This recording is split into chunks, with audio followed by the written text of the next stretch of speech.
Hello दोस्तों, कैसे हैं आप। आशा करते हैं कि अच्छा होंगे। Biology with S bio sir में आपका स्वागत है। आज हम फिजिक्स के टॉप 100 प्रश्न लेकर आए हैं जो हर कॉम्पिटिटिव परीक्षाओं में पूछे जाते हैं। तो चलिए हम प्रश्न को देखते हैं। और प्रश्न स्टार्ट करने से पहले अगर अभी तक हमारे YouTube channel biology with S bio sir को सब्सक्राइब नहीं किए हैं तो चैनल को ज़रूर से ज़रूर सब्सक्राइब करें और बेल आइकन को दबा दें। कहते हैं कि मुश्किलें नहीं कुछ इस दुनिया में तो हिम्मत तो करके देख। मुश्किलें नहीं कुछ इस दुनिया में तो हिम्मत तो करके देख।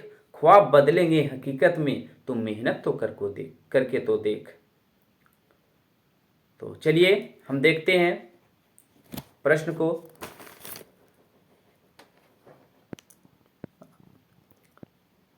फर्स्ट प्रश्न जो कहता है कि एक प्रकाश वर्ष कितने मीटर के बराबर होता है, तो एक प्रकाश वर्ष जो होता है 9.46 पॉइंट 46 इंटू 10⁻15 मीटर के बराबर होता है। एक लाइट ईयर में कितने मीटर होता है, तो ये जो होता है आपका 9.46 इंटू 10⁻15 मीटर के बराबर होता है। अगला कहता है कि दूरी मापने की सबसे बड़ी यूनिट क्या है। दूरी मापने की सबसे बड़ी जो यूनिट है वो आपका पारसेक है। क्या है बच्चों? पारसेक है। चलिए आगे देखते हैं। नेक्स्ट कहता है कि एक पारसेक बराबर कितना प्रकाश वर्ष होता है। एक पारसेक में कितना प्रकाश वर्ष होता है, तो वो आपका होता है 3.26 प्रकाश वर्ष। 3.26 प्रकाश वर्ष। नेक्स्ट कहता है कि बल का ऐसा ही मात्रक क्या होता है, तो ये आपका न्यूटन होता है। एक न्यूटन कितने बराबर होता है, एक न्यूटन कितने का बराबर होता है, तो ये जो है 10 के पावर 5 डाइन बराबर 10 के पावर 5 डाइन बराबर 1 न्यूटन होता है। 1 न्यूटन बराबर कितना होता है? 10 के पावर 5 डाइन होता है ना। चलिए आगे देखते हैं। नेक्स्ट कहता है कि कार्य का एसआई मात्रक जो होता है वो जूल होता है। कार्य का एसआई मात्रक क्या होता है? जूल होता है। एक जूल बराबर कितना होता है, तो एक जूल बराबर जो है वो 10 के पावर 7 अग्र होता है ना। एक जूल बराबर जो है 10 के पावर 7 अग्र होता है।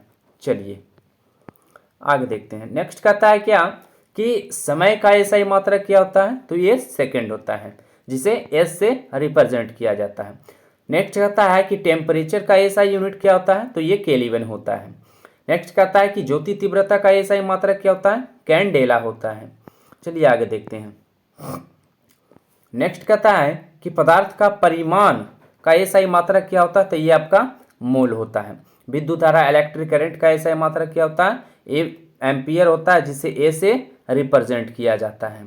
नेक्स्ट कहता है कि आवृत्ति का एसआई मात्रक क्या होता है, तो एच जेड होता है और ये एच हर्ट्ज होता है और एच जेड से रिप्रेजेंट किया जाता है। चलिए आगे देखते हैं।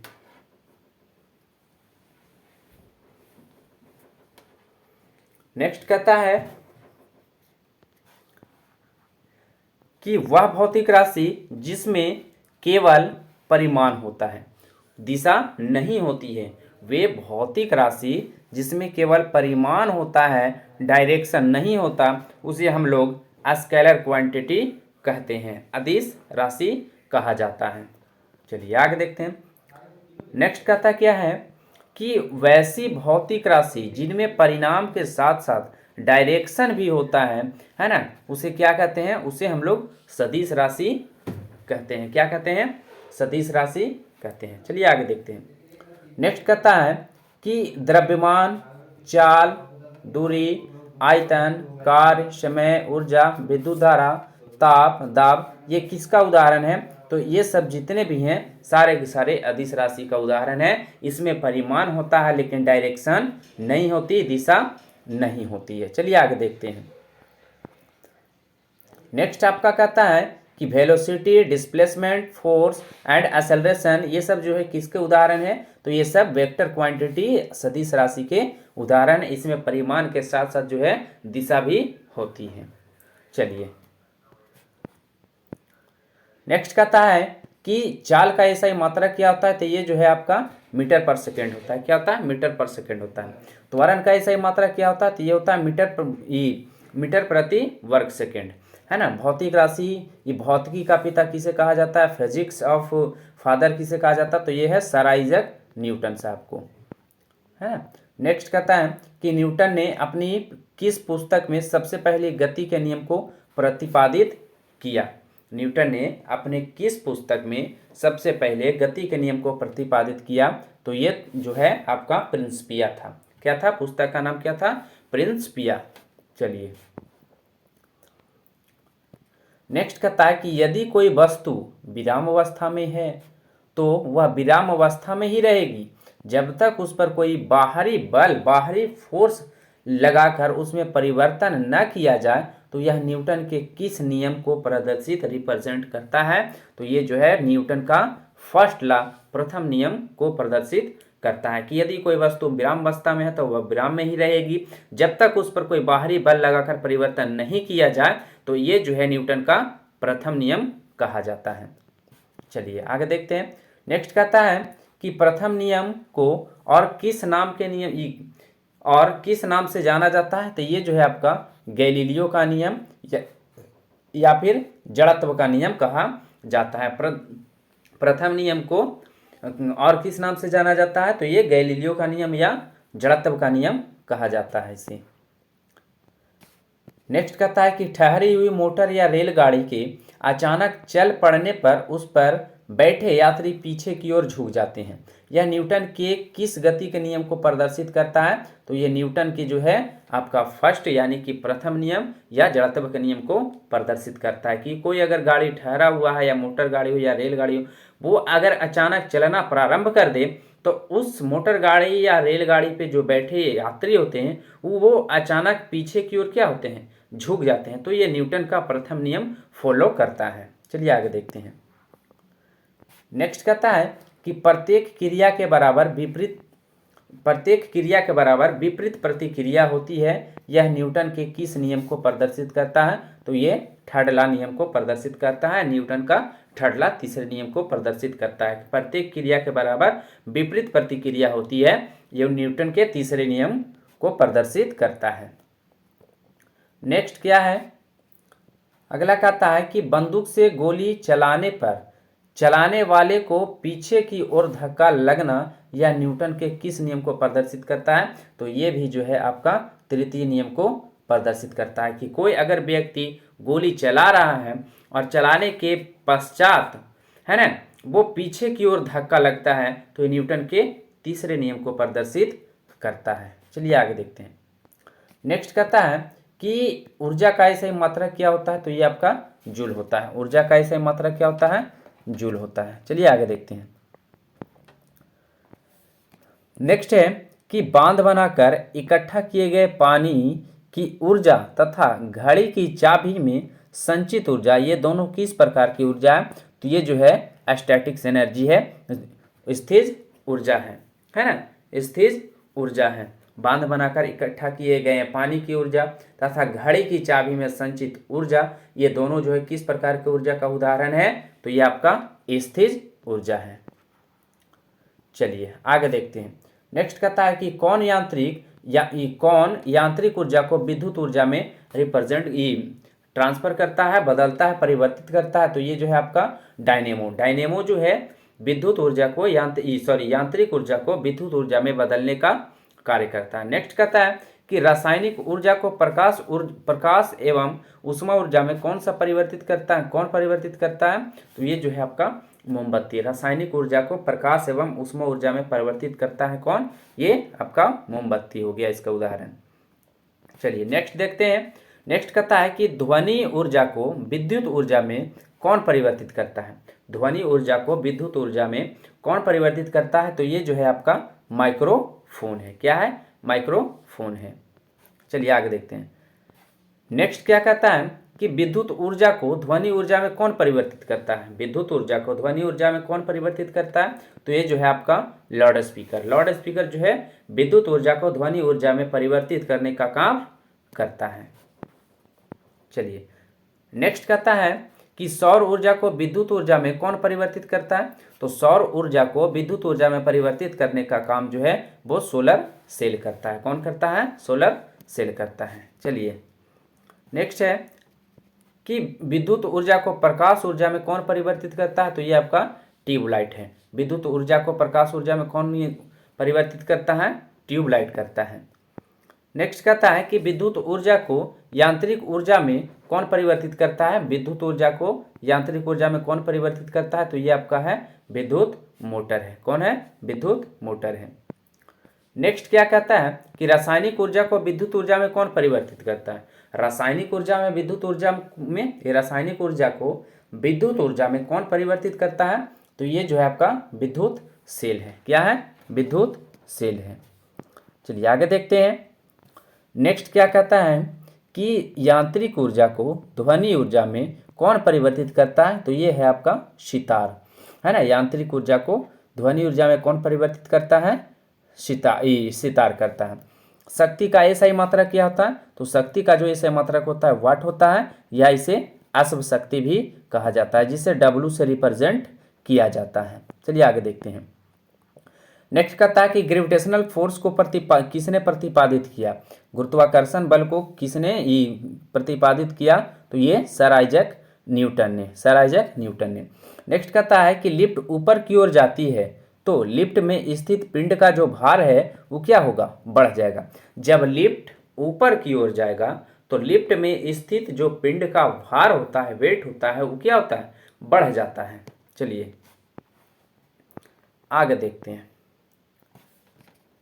नेक्स्ट कहता है कि जिस उपग्रह का परिक्रमण काल पृथ्वी के परिक्रमण काल के बराबर होता है उसे कौन सा उपग्रह कहते हैं?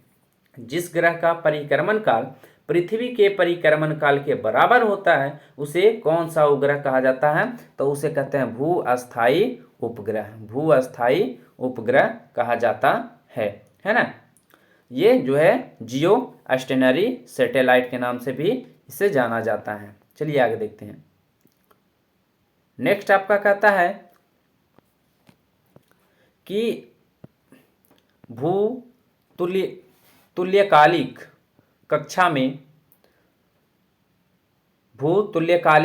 में संचार उपग्रह स्थापित करने की संभावना को सबसे पहले किसने व्यक्त किया था? तो ये किसने व्यक्त किया था? तो ये जो है आर्थर सी क्लार्क ने किया था। कौन किया था? आर्थर सी क्लार्क ने किया था। चलिए आगे देखते हैं। नेक्स्ट कहता है कि दाब एक अदिश राशि है, प्रेशर जो है एक स्केलर क्वांटिटी है। दाब का एसआई मात्रक क्या होता है? तो ये जो है आपका पास्कल होता है। क्या होता है? पास्कल होता है। वायुमंडलीय दाब का एसआई मात्रक क्या होता है? तो वायुमंडलीय दाब का जो एसआई मात्रक होता है वो बार होता है ना। चलिए आगे देखते हैं। नेक्स्ट कहता है कि एक बार कितने के बराबर होता है? एक बार बराबर कितना होता है? तो ये जो है आपका 10 के पावर 5 न्यूटन प्रति वर्ग मीटर होता है ना। 10 के पावर 5 न्यूटन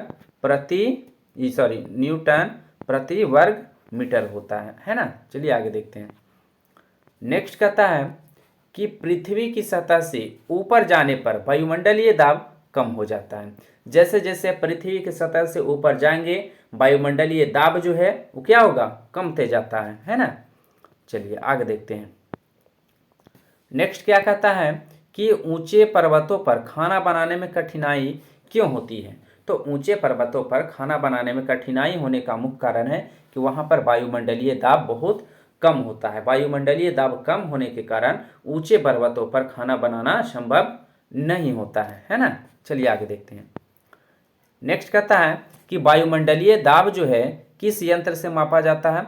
तो ये वायुमंडलीय दाब जो है आपका बैरोमीटर से मापा जाता है। किससे? बैरोमीटर से मापा जाता है। मौसम संबंधी पूर्वानुमान किस यंत्र की सहायता से लगाया जाता है? तो ये भी जो है आपका बैरोमीटर। मौसम संबंधी पूर्वानुमान किस यंत्र की सहायता से लगाया जाता है? तो ये आपका बैरोमीटर है। नेक्स्ट कहता है कि बैरोमीटर का पाठ्यांक जब धीरे धीरे नीचे गिरता है ना, जब धीरे धीरे नीचे गिरता है तो यह किस चीज की संभावना होती है? तो ये है वर्षा होने की। बैरोमीटर का जब पाठ्यांक है, जब धीरे धीरे नीचे की ओर गिरता है, नीचे की ओर आता है, तो ये वर्षा होने की संभावना को व्यक्त करता है। लेकिन जैसे ही बैरोमीटर का पाठ्यांक जब तेजी से नीचे गिर जाता है, तेजी से नीचे गिरेगा, तो ये संभावना होती है आंधी आने की, है ना। चलिए आगे देखते हैं। नेक्स्ट कहता है कि हाइड्रोलिक लिफ्ट, हाइड्रोलिक प्रेस तथा हाइड्रोलिक ब्रेक किस नियम पर कार्य करता है।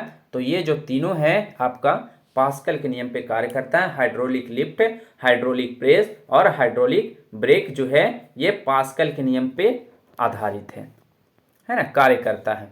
चलिए, जब कोई वस्तु किसी द्रव में पूरी अथवा आंशिक रूप से डुबोई जाती है, तो उस वस्तु का भार वहां से हटे हुए पानी के बराबर हो जाता है। तो यह सिद्धांत किसने दिया था? यह सिद्धांत किसने दिया था? तो ये जो सिद्धांत है ये आर्किमिडीज साहब ने दिया था कि जब कोई वस्तु को पानी में या द्रव में पूरी तरह या आंशिक रूप से डुबाई जाती है, तो वस्तु का जो भार है पानी के बराबर हो जाता है। तो यह सिद्धांत जो है आर्किमिडीज साहब ने दिए थे। चलिए नेक्स्ट क्या कहता है कि रिलेटिव डेंसिटी जो है किससे मापा जाता है। तो ये आपेक्षिक घनत्व जो है आपका ये हाइड्रोमीटर से मापा जाता है। चलिए आगे देखते हैं। नेक्स्ट कहता है आपका कि सामान्य जल की अपेक्षा समुद्र जल का घनत्व अधिक होता है। सामान्य जल की अपेक्षा जो है समुद्री जल का घनत्व क्या होता है? अधिक होता है। नेक्स्ट कहता है कि डेंसिटी का ऐसा ही मात्रक क्या होता है? घनत्व का ऐसा ही मात्रक तो ये होता है किलोग्राम घन मीटर, है ना। किलोग्राम जो है घन मीटर होता है, मीटर क्यूब होता है। चलिए आगे देखते हैं। नेक्स्ट कहता है कि दूध की शुद्धता किस यंत्र से मापा जाता है। तो ये आपका लैक्टोमीटर से, है ना। नेक्स्ट कहता है कि पृष्ठ तनाव का ऐसा ही मात्रक क्या होता है। तो न्यूटन प्रति मीटर होता है। क्या होता है? न्यूटन प्रति मीटर होता है। चलिए आगे देखते हैं। नेक्स्ट कहता है क्या कि लालटेन या लैंप की बत्ती में तेल ऊपर की ओर चढ़ना या पेड़ पौधों की शाखाओं, तनों व पत्तियों तक जल और आवश्यक लवण का चढ़ना किसका उदाहरण है। तो यह है कैसित तत्व का उदाहरण। लालटेन या लैंप की बत्ती में तेल जो है ऊपर की ओर चढ़ना या फिर पेड़ की पौधों की शाखाओं, तनों व पत्तियों तक जल और आवश्यक लवण जो पदार्थ होता है वो ऊपर की ओर चढ़ता है, वो किसका उदाहरण है? कैसित तत्व का उदाहरण है। चलिए आगे देखते हैं। नेक्स्ट कहता है कि साबुन, डिटर्जेंट आदि जल के पृष्ठ तनाव को करते हैं। तो ये जो है ये कम कर देता है। साबुन और डिटर्जेंट जो है जल के पृष्ठ तनाव को क्या करता है? कम कर देता है। नेक्स्ट क्या कहता है कि साबुन के घोल के बुलबुले बड़े इसलिए बनते हैं कि जल में साबुन घोलने पर उसका पृष्ठ तनाव क्या होता है? कम हो जाता है। जब अपमार्जक को या फिर साबुन को जल में घोला जाता है, तो घोलने के पश्चात उसमें जो बुलबुले बनते हैं, तो बुलबुले बनने के कारण जो है उसका जो पृष्ठ तनाव होता है वो क्या हो जाता है? कम हो जाता है। चलिए आगे देखते हैं।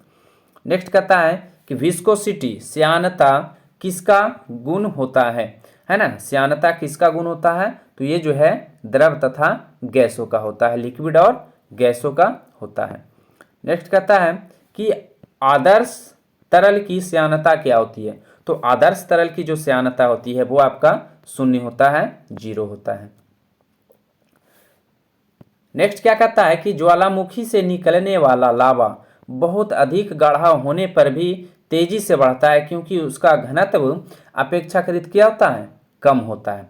ज्वालामुखी से निकलने वाला जो लावा होता है बहुत अधिक गाढ़ा होने के कारण वो तेजी से बढ़ता है ना। बढ़ने का मुख्य कारण क्या है?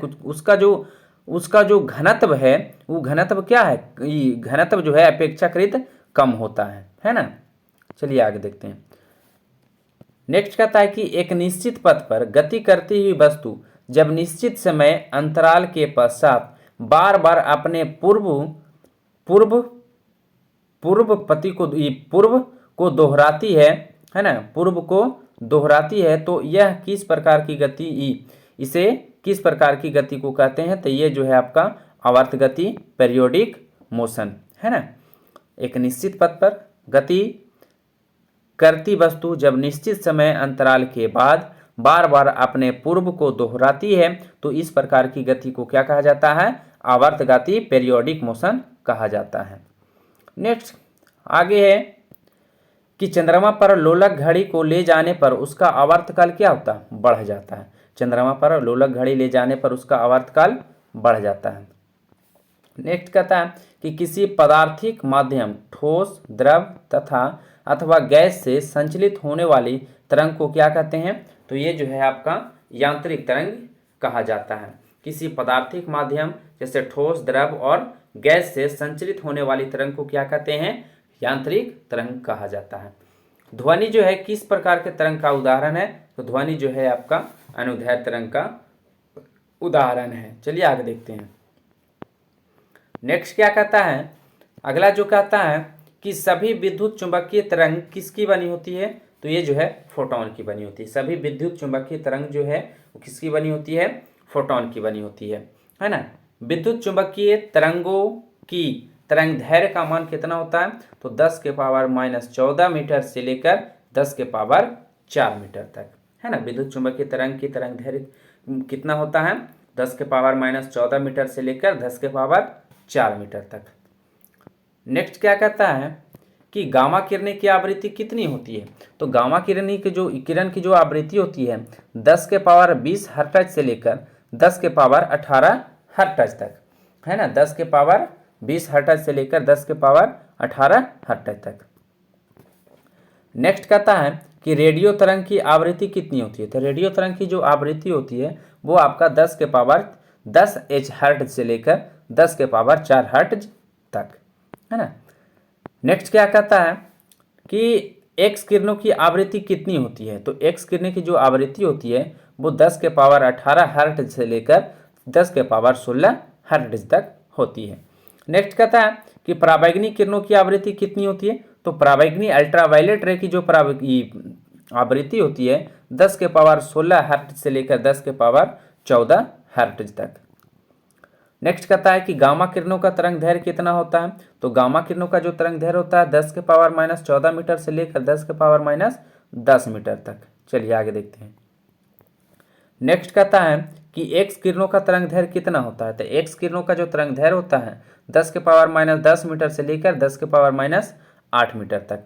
नेक्स्ट कहता है कि गामा किरण का खोज किसने किया? तो गामा किरण का जो खोज है वो पॉल बिलार्ड ने किया था।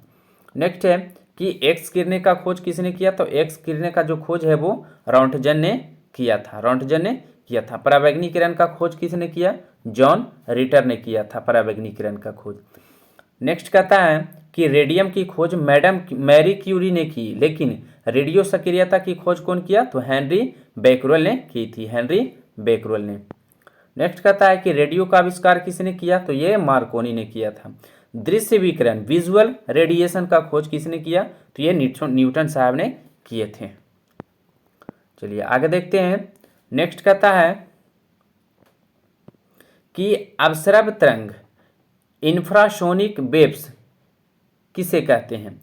तो इंफ्रासोनिक वेव्स जो है 20 हर्ट्ज से कम की आवृत्ति वाले तरंग को अवसर्व तरंग इंफ्रासोनिक वेव्स कहा जाता है ना। 20 हर्ट्ज से कम की आवृत्ति वाले तरंग को क्या कहा जाता है? अवसर्व तरंग कहा जाता है। नेक्स्ट कहता है आपका कि कितनी आवृत्ति वाले तरंगों को हमारा कान नहीं सुन सकता, है ना। तो 20 हर्ट्ज से कम वाले आवृत्ति 20 हर्ट्ज से कम की आवृत्ति वाले तरंग को, है ना, नहीं सुन सकता है। चलिए आगे देखते हैं। नेक्स्ट कहता है कि श्रव्य तरंग एडिबल वेव्स की आवृत्ति कितनी होती है? तो ये जो श्रव्य तरंग होता है वो इसकी आवृत्ति जो होती है 20 हर्ट्ज से लेकर 20 हर्ट्ज तक होता है ना। इसे हम आसानी से क्या कर सकते हैं? सुन सकते हैं, है ना। हम लोग जो है श्रव्य तरंगों को सुन सकते हैं। चलिए नेक्स्ट क्या कहता है? नेक्स्ट कहता है कि अल्ट्रासोनिक वेव्स किसे कहा जाता है? तो अल्ट्रासोनिक वेव्स जो है वो 20,000 एट से ऊपर वाले आवृत्ति तरंग को क्या कहते हैं, है ना। ये पराश्रव्य तरंग कहा जाता है ना, प्रस्रव तरंग कहा जाता है। और प्रस्रव तरंग कौन सुन सकता है? जैसे बिल्ली है, चमगादड़ है, कुत्ता है इत्यादि कान से सुन सकते हैं। यानी कि हम कह सकते हैं कि कितनी आवृत्ति वाले तरंग को मनुष्य का कान नहीं सुन सकता, लेकिन कुत्ता, बिल्ली, चमगादड़ आदि के कान सुन सकते हैं। तो 20,000 HZ 20,000 हर्ट्ज से ऊपर की आवृत्ति वाले तरंग को कुत्ता, बिल्ली, चमगादड़ इत्यादि क्या कर सकते हैं? सुन सकते हैं, है ना। चलिए नेक्स्ट क्या कहता है कि विद्युत चुंबकीय तरंग के गुणों की अवधारणा किसके द्वारा प्रतिपादित किया गया था? तो ये जो है मैक्सवेल के द्वारा प्रतिपादित किया गया था। चलिए आगे देखते हैं। नेक्स्ट कहता है कि कौन सी तरंगें विद्युत चुंबकीय तरंग नहीं होती है? तो कौन सी तरंग विद्युत चुंबकीय तरंग नहीं होती है? तो ये जो है आपका कैथोड किरण है, कैनाल किरण है, अल्फा किरण है, बीटा किरण है, ध्वनि तरंगे है और प्रस्रव तरंग जो है, ये सब ऐसे तरंग है जो विद्युत चुंबकीय तरंग नहीं है। चलिए आगे देखते हैं। नेक्स्ट कहता है कि समुद्र की गहराई का पता लगाने के लिए किस तरंग का इस्तेमाल किया जाता है? तो ये है आपका अल्ट्रासोनिक वेव्स। अल्ट्रासोनिक वेव्स की सहायता से समुद्र की गहराई का पता लगाया जा सकता है। नेक्स्ट कहता है कि दूध के अंदर हानिकारक जीवाणुओं को नष्ट करने के लिए किस तरंग का इस्तेमाल किया जाता है? तो ये भी जो है आपका अल्ट्रासोनिक वेव्स का उपयोग किया जाता है, इस्तेमाल किया जाता है। नेक्स्ट क्या कहता है कि गठिया रोग के उपचार एवं मस्तिष्क के ट्यूमर का पता लगाने के लिए किस तरंग का इस्तेमाल किया जाता है? तो ये भी आपका अल्ट्रासोनिक वेव्स है। ध्वनि की चाल सबसे अधिक किस में होती है? तो ये आपका ठोस में होता है। ध्वनि की चाल सबसे कम किस में होता है? वायु में होता है। लोहे में ध्वनि की चाल कितनी होती है? तो 5130 मीटर पर सेकेंड, है ना, लोहे में ध्वनि की चाल। जल में ध्वनि की चाल कितनी होती है? तो ये जो है 1483 मीटर पर सेकेंड होता है। चलिए आगे देखते हैं। नेक्स्ट कहता है कि वायु में ध्वनि की चाल कितनी होती है? तो वायु में जो ध्वनि का चाल होता है वो 332 मीटर पर सेकेंड होता है। एल्कोहल में ध्वनि की चाल कितनी होती है? तो 1213 मीटर पर सेकेंड एल्कोहल में ध्वनि की चाल होती है। नेक्स्ट कहता है कि कांच में ध्वनि की चाल कितनी होती है? तो कांच में जो ध्वनि की चाल है वो है 5640 मीटर पर सेकेंड, है ना। 5046 ये 5640 मीटर पर सेकेंड है ना। चलिए आगे देखते हैं। नेक्स्ट कहता है कि एल्युमिनियम में ध्वनि की चाल कितनी होती है? तो ये जो है 6420 मीटर पर सेकेंड होता है। नेक्स्ट कहता है कि ध्वनि का एक माध्यम से दूसरे माध्यम में जाने पर चाल एवं तरंग दैर्घ्य तो बदल जाते हैं, लेकिन क्या नहीं बदलता? तो ये आवृत्ति नहीं बदलता है। ध्वनि का एक माध्यम से दूसरे माध्यम में जाने पर चाल एवं तरंग दैर्घ्य बदल जाते हैं, लेकिन आवृत्ति कभी नहीं बदलता है। तो इसी के साथ यहाँ पे जो प्रश्न है वो समाप्त होता है। फिर हम अगले वीडियो में मिलेंगे। तब तक के लिए जय हिंद, जय भारत।